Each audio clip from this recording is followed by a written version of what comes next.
It's all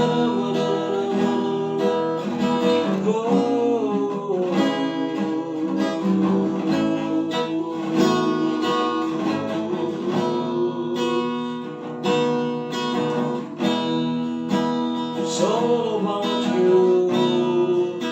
It's all about you. It's all about you, Jesus. It's all about you. It's all about you. It's all about you, Jesus. It's all about you. It's all about you. It's all about you, Jesus. It's all about you. It's all about you. It's all about you, Jesus. Terima kasih Tuhan Yesus buat pagi ini kami berada di dalam Sabat Shalom. Kami percaya hari ini adalah hari yang begitu dahsyat, saudara. Dari awal dunia diciptakan, Tuhan menciptakan hari yang ini, hari ketujuh ini, Tuhan, untuk kami boleh mendengar isi hati-Mu. Lebih dari itu, Tuhan menuntun kami dalam sepekan ke depan ini. Tuhan, urapi hamba-Mu yang terbatas, urapi dengan kuasa dan cara yang tak terbatas. Urapi setiap kami untuk mendengar, mengerti firman-Mu. Dan terutama hari ini, Tuhan, dituntun sepekan bagian terakhir di bulan ini, Tuhan Yesus, tolong kami memahami firman. Sekali lagi, kami sambut firman-Mu di dalam dan demi nama Tuhan Yesus Kristus. Semua kita sukacita yang berbentuk dan katakan amin. Tepuk tangan buat Tuhan Yesus. Saya harus sambut kita semua shalom. Wah, gak kerasa ya, 6 hari kita dalam tuntunan sepekan di bulan Mei ini sungguh-sungguh buat saya sesuatu yang luar biasa. Kenapa? Selain saya sharing buat Bapak Ibu kepada Bapak Ibu, saudara semua, tetapi saya sendiri mengalami sebuah namanya breakthrough. Saya mengalami terobosan juga. Saya mengulang lagi apa yang saya pernah pelajari, dan saya terus mengulang lagi untuk apa yang saya pernah pahami. Dan saya sharing ini bukan hanya sekedar pengalaman, tetapi tentu Alkitab sudah memberikan catatan-catatan penting untuk kita memahaminya. Nah, khususnya hari ini dari terakhir, ada beberapa kawan, teman-teman ya sharing. Sungguhnya sebenarnya pendek banget gitu ya. Ya sebenarnya nggak segitu pendek, jangan 20 menitan, nggak bisa segitu. Tapi anggaplah kita akan belajar bersama-sama. Nanti kapan waktu kita bahas lagi, kita ulang lagi. Karena ini pelajaran kehidupan. Dari mulai kita belajar caranya belajar, bagaimana kita mendengar dengan baik, bagaimana kita membangun emotional quotient yang baik ya, bagaimana kita kemarin kita masih terus belajar tentang kesehatan mental ya, membangun mentalitas yang baik. Itu rasanya nggak segitu entengnya ya. Tapi saya bikin seperti itu supaya kita nggak terlalu bingung ya, paling nggak step by step ya. Nanti the next kita ada part 2-nya atau part 3-nya sehingga kita praktek. Terutama hari ini yang paling penting dari apa yang saya share ini adalah bagaimana kita menang di dalam kenyataan. Oke, kita dapat tuntunan, kita seperti punya jalan, tetapi kalau kita nggak jalan di dalamnya atau di atasnya, kita nggak akan berubah. Hari ini menjadi tuntunan buat kita adalah untuk berubah. Karena itu di bagian terakhir saya mau nggak pindah, sebenarnya masih panjang ya untuk mentalitas building itu. Pelajarannya panjang tentang bagaimana bersikap menghadapi orang yang begini, menghadapi orang begitu, itu banyak sekali. Karena sebenarnya kalau dibahas beberapa 100 episode pun kayaknya nggak kelar. Kenapa? Karena kehidupan yang saya nggak pernah alami, mungkin teman-teman semua, kawan-kawan semua, saudara-saudara pernah ngalamin. Nah, itu boleh komen di bawah. Itu nggak bisa dibahas sebentar. Ya, yang saya sampaikan adalah salah satu dari begitu banyak segi-segi dari mentalitas building. Dan tentang bagaimana cara belajar itu juga salah satu, hanya tools kecil saja. Sebenarnya pasti banyak lagi cara-cara yang bahkan kemajuan sekarang membuat kita makin canggih. Bagaimana belajar, caranya belajar. Terus bagaimana mental mapping kita. Bagaimana main mapping juga. Bagaimana mendengar dengan baik. Cara mendengarnya mesti ditentukannya menurut passion masing-masing dan seterusnya. Nah, hari ini kita bicara tentang komunikasi. Untuk mencapai melewati batas atau beyond your limit, satu di antara yang penting adalah komunikasi atau kemampuan berbicara. Ternyata perkataan kita menentukan apa yang terjadi di hari ini dan hari akan datang. Percaya ini, katakan amin. Kenapa? Ternyata di dalam kehidupan orang itu yang namanya ngomong asal itu sering.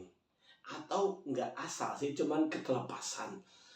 Tapi kalau nggak buru-buru dianulir, nggak buru-buru revisi, itu jadi masalah. Misalnya orang tua karena lihat anaknya bandel gitu ya, spontan ngutukin anaknya, itu kalau nggak buru dicabut, setan bisa ambil itu dan bikin itu jadi susah buat orang yang dikatakannya. Nah, hari ini kita mau bicara ini, saudara.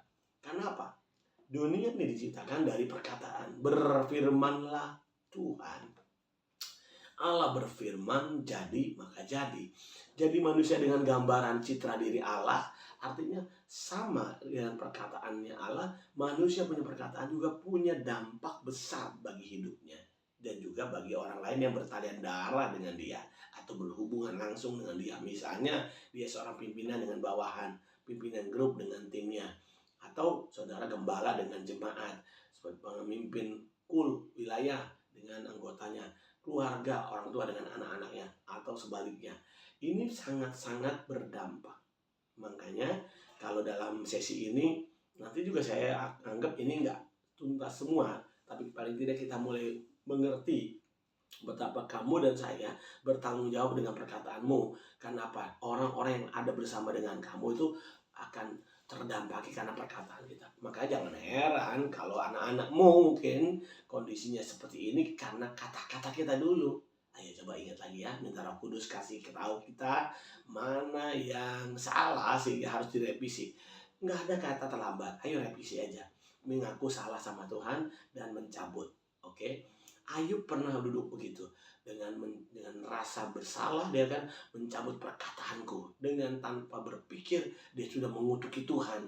Dan waktu dia sadar bahwa Tuhan itu adalah Maha Tahu dan Maha Kuasa, sanggup melakukan segala sesuatu dan tidak ada rencana yang gagal, dia mencabut perkataannya itu.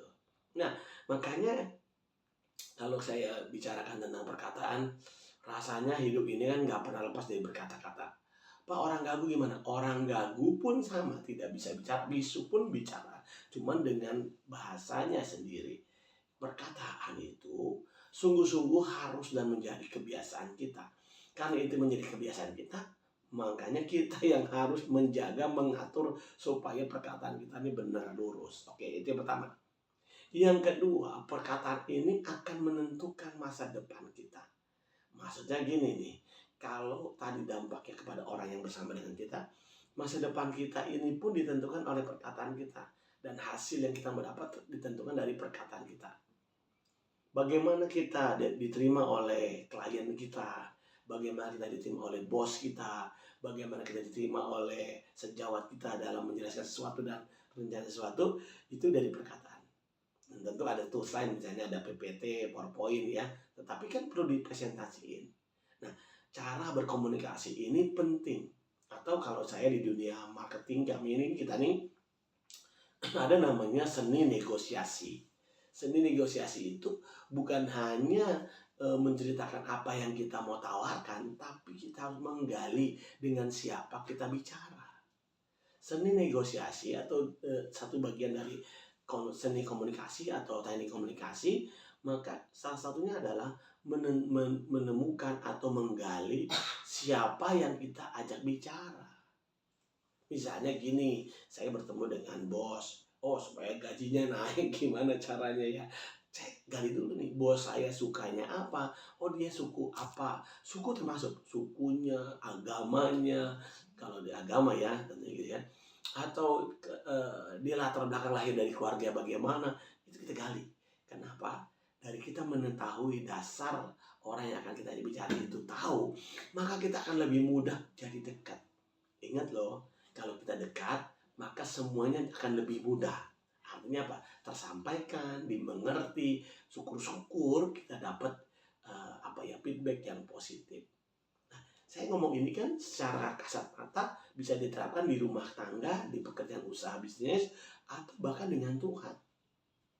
Seni negosiasi atau dari sebagian dari komunikasi ini, nah ini saya udah ngomong langsung satu titik ya, negosiasi. Itu akan menentukan kapan dan berapa lama kita akan mendengar jawabannya. Ya, saya harus mengenali pribadi yang saya bicara. Misalnya contoh, saya ketemu dengan jemaat dengan latar belakang wanita. Saya mesti bahas dari sudut pandang wanita, memberi apresiasi, memberikan satu nilai khusus yang spesial buat para wanita supaya dia terima saya dulu. Ingat, waktu saya menyampaikan sesuatu yang baik sekalipun, tapi kalau saya ngomongnya kagak bagus, kagak enak, bikin sebel, yakin yang baik juga nggak akan diterima. Bisa ngerti, katakan amin. Sama kita dengan Tuhan. Kalau kita ngomong dengan Tuhan, kita nggak ngerti dia itu siapa, bagaimana karakteristiknya Tuhan, bagaimana isi hatinya Tuhan dan kerinduannya Tuhan, kita nggak akan bisa mengerti, dapat feedback yang positif. Mungkin kenapa? Karena kita salah berdoa, kata firman. Kamu bahkan belum mengatakan dalam doamu, udah ngomong Pak, nguter-nguter Sabang sampai Merauke, tapi kamu belum menyampaikan permohonanmu dalam doa. Jadi ada kalanya kita memang hanya menyembah Tuhan misalnya ya, tanpa meminta. It's okay, no problem, kalau memang niatanmu hanya memuliakan Tuhan. Tapi pada satu titik Tuhan Roh Kudus berikan kita untuk menyampaikan isi hatimu dan permohonanmu dalam doa dan ucapan syukur, ya sampaikan dong. Gitu. Jadi kalau kita belum sampaikan, atau yang kedua, kita salah berdoa. Kita ngomong sih bener, tapi kayaknya salah. Misal contoh nih, saya ketemu dengan bosnya yang sukanya dipuji misalnya, atau sukanya diangkat. Tiba-tiba kita ngomong, bos ini kok stick golfnya patah misalnya. Kok stick golfnya ini tahun berapa nih? Wih, tua banget. Kayaknya menghina. Coba kalau kita kita ubah dengan menyebut dia lebih baik. Wah, kalaupun dia memang punya stick golf, punya dia olahraga kan, dia suka golf misalnya, stick golfnya tua, tapi kita bilang apa, wih, stick golfnya klasik banget ini spesial banget ini, pemain-pemain senior yang pegang ini. Wow, dia bangga, saudara. Nah, waktu dia bangga, waktu dia terakomodir keinginannya, kebutuhannya, maka telinganya akan dengar apa yang kau katakan. Kan ya. Jadi seni negosiasi di dalamnya terkandung beberapa hal. Nah, ini penting sekali ya. Yuk belajar sama-sama yuk. Sekarang saudara, selain mengenali orang yang sedang kita ajak bicara, ya tentunya Tuhan juga termasuk pribadi yang kita ajak bicara selain sesama kita. Tapi ya juga yang kedua, kita sedang menyusun kalimat yang pas untuk apa yang kita sampaikan kepada dia. Kalau kita dengan Tuhan tuh kita punya feel of spirit. Jadi roh kita tuh akan merasakan sesuatu yang beda. Oh iya, sekarang waktunya masih pengen nyembah Tuhan aja, sembah Tuhan aja. Sampai di hati klik, ayo ngomong sesuatu. Makanya kalau kita mendengar hamba Tuhan atau pemimpin pujian atau seorang hamba Tuhan ya, menyembah Tuhan, tiba-tiba dia bilang, ayo sekarang waktunya kamu minta sesuatu yang Tuhan yang kamu butuhkan. Artinya dia dapat sesuatu feel of spirit. Bagaimana dia, ini waktunya untuk ngomong. Tapi belum waktunya, jangan ngomong sampai feel-nya dapat. Ingat ya, Ratu Esther itu waktu mau bertemu dengan pemimpin Raja Ahasiweros, waktu itu dia juga takut. Karena apa? Aturannya jelas, tanpa diundang datang bisa mati akibatnya. Tetapi dia tahu bagaimana caranya. Dia serahkan hidup kepada Tuhan dan buat puasa 3 hari.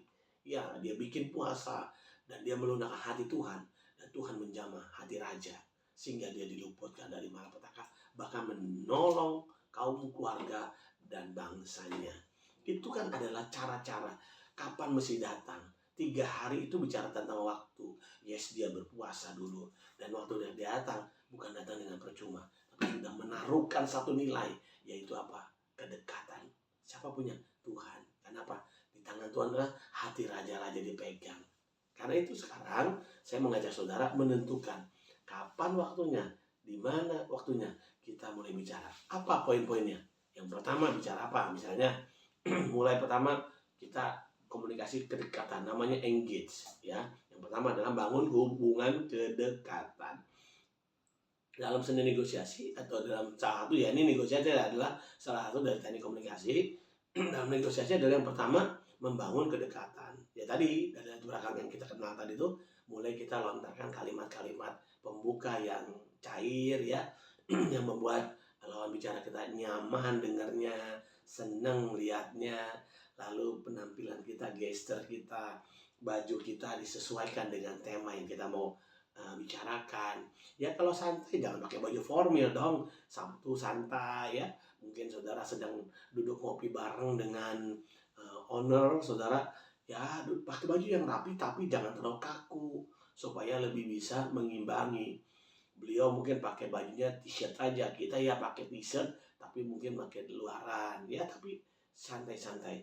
Nah waktu kita udah gesturnya bagus, penampilannya eye-catching gitu ya, lalu mulai ngomong dengan kata-kata yang sesuai ya, pembukaannya cair kayak mana. Nah ini nggak bisa saya contohkan langsung, bisa banyak ya, panjang banget.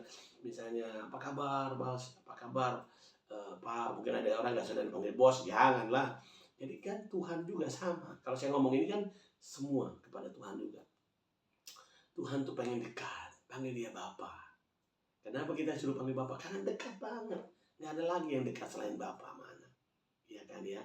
Makanya kita nih sekarang dilatih untuk ngomong aja dekat Bapa. Kalau manggil Bapa kepada Tuhan, jangan teriak-teriak, nggak usah. Bilang aja Bapa. Kalau pribadi ya, kalau di gereja is oke. Disuruh serukan nama Yesus misalnya. Tapi kalau pribadi, panggil dia Bapa dengan sapaan yang lembut, sapaan yang hangat, sapaan yang memberi. Bahkan nggak perlu ngomong apa-apa dengan Tuhan yang Maha Tahu itu, kecuali dengan bos kita ya. Dengan Tuhan yang Maha Tahu, kita nggak perlu ngomong apa-apa. Itu dapat membuka medan atmosfer ya, atmosfer hadirat Tuhan luar biasa. Kita ngomong Bapa, ulangi Bapa, terima kasih Bapa. Oh itu, waduh saya rasakan hadirat Tuhan saudara, luar biasa. Pagi ini pun saya merasakannya. Waktu saya panggil dia Bapa, maka suasana makin cair. Kenapa saya nggak perlu ngomong apa-apa? Karena dengan Tuhan itu dia Maha Tahu ya. Sampai dia rasa disenangkan, saya mau aja saudara memahami, Tuhan itu bukan pribadi yang gila pujian, gila hormat, gila sanjungan, bukan. Tapi justru memang bagian kita adalah menyenangkan Tuhan sebagai bentuk ucapan syukur. Bukan sebagai itikat mau dapat sensasi tertentu, bukan. Makanya kadang-kadang kita salah memahami. Kita nggak mengucap syukur tapi kita pengen cari sensasi. Tuhan lawati dong, Tuhan lawati dong. Tuhan pasti lawati kita. Tapi jangan dengan motivasi seperti mancing ikan gitu saudara. Tidak, kita memang mengucap syukur karena memang dia sudah lakukan banyak hal buat kita. Lain kita bicara kepada bos juga. Waktu kita ngomong tuh jangan menjilat. Seolah-olah ada something nih ya, mau begini pasti ada maunya. Tapi tulus aja, memang kita ujungnya kan ngomong apa yang kita mau. Tapi jangan terlalu nyata gitu loh. Jangan terlalu kebuka banget gitu. Kita ngomong yang enak, kita ngomong yang santun. Kita ngomong dari hati dan wajah yang tulus. Kelihatan tuh wajah tulus enggaknya tuh. Nah, kenapa begitu? Karena saya juga sering menghadapi tim atau ya staff atau tim yang saya ngomong gitu. Kadang-kadang saya tahu nih yang ini kayaknya nggak tulus nih, cuman pengen dapat ujungnya nih apa nih. Tapi kalau bagian yang kedua ini nggak menang, tadi pertama menggali, yang kedua membangun kalimat-kalimat. Yang kalimat ini maksudnya yang pertama adalah menyusun kata-kata, adalah pembukaannya dulu cair, tahu kapan kita mulai. Nah baru masuk ke isinya. Nah, waktu masuk ke isinya, kita jangan pernah mendikte, jangan pernah seolah-olah kayak atasan bawahan. Sebisa mungkin, kecuali ini ketentaraan ya, atau sebuah pelatihan, sebuah kepemimpinan yang memang harus mengharuskan bukan ada tolong. Kan kalau ketentaraan, keprajuritan tidak ada. Ya siap, tolong berperang ke sana, nggak ada. Prajurit berangkat. Serbu gitu, nggak ada. Tolong serbu, nggak ada. Pokoknya itu perintah. Nah kecuali itu ya.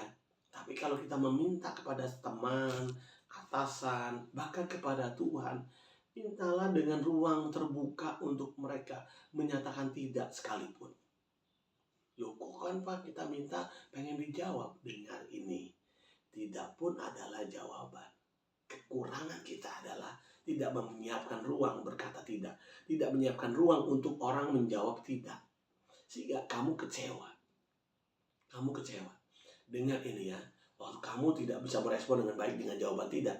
Tandanya kamu orang yang dangkal dalam hal negosiasi. Ingat, perkataan tidak itu bukan berarti tidak selamanya. Tapi tidak untuk hari itu.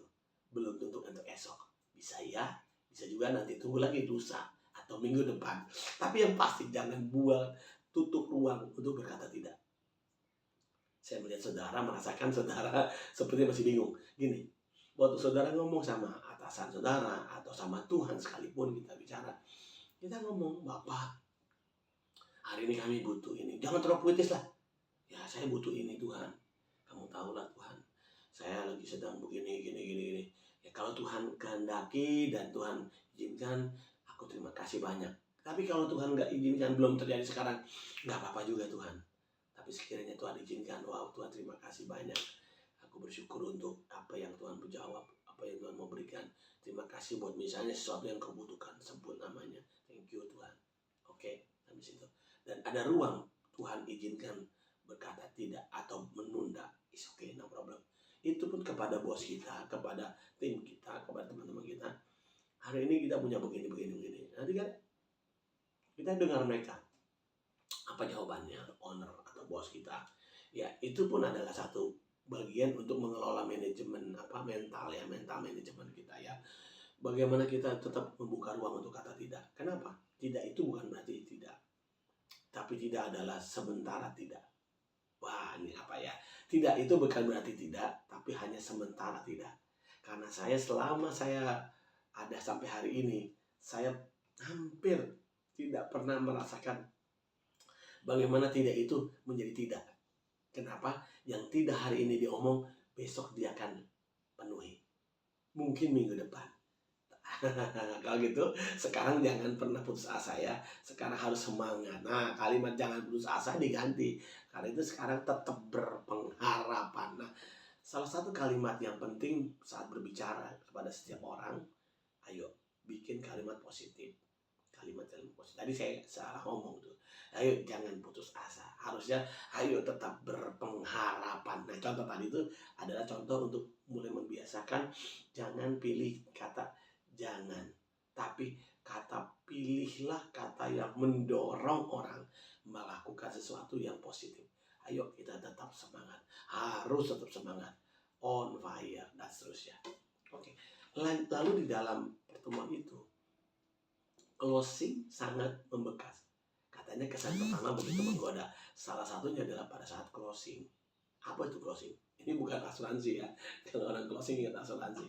Tapi pada saat kita menutup pembicaraan dengan bos kita, dengan teman kita, tim kita, atau dengan Tuhan, simpulkan dengan semua apa yang dibicarakan.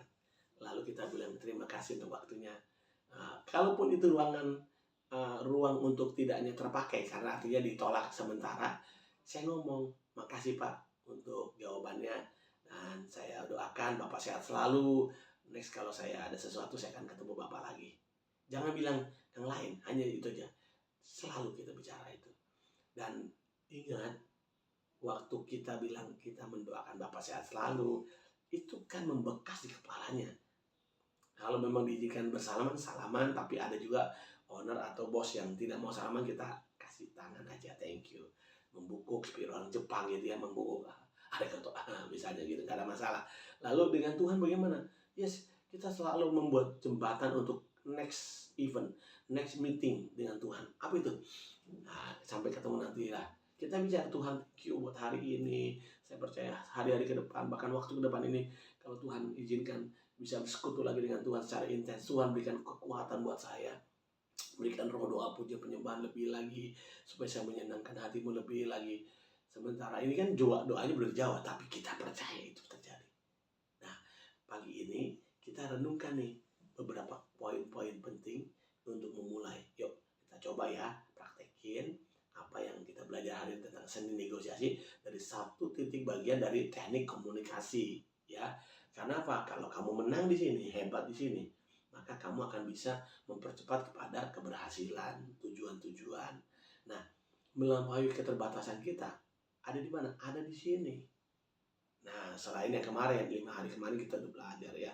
Nah, makanya saya dorong kita untuk terus belajar bersama di Tuntunan Sepekan dan Rumah Doa Pagi itu sangat penting. Ingat ya, besok nih hari Senin, besok ibadah, Minggu ibadah, di ibadah masing-masing. Hari Senin kita masuk rumah doa pagi seperti luar biasanya. Senin sampai Sabtu jam 4.50 sampai jam 5.50 dalam format di Zoom, live streaming maupun siaran tunda. Datang lagi, kumpul lagi kita berdoa dan ajak yang lain. Haleluya. Nah, sampai bertemu di tuntunan sepakat berikutnya.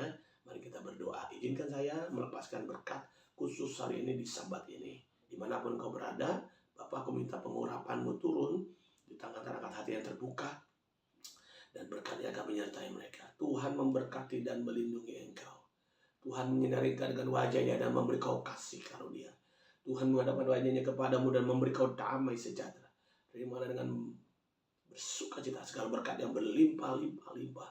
Berkat dari Bapa di surga, cintanya Tuhan Yesus Kristus, penyertaan Roh Kudus yang manis indah menyertai kita mulai hari ini, besok dan sampai selama-lamanya. Semua terima berkat dan percaya, katakan amin. Tepuk tangan buat Tuhan Yesus. Sampai jumpa dalam tuntunan sepekan bulan Juni. Dan jangan lupa esok Minggu ibadah ya. Dan Senin kita masuk dalam rumah doa pagi seperti luar biasa. Tuhan berkati. Shalom.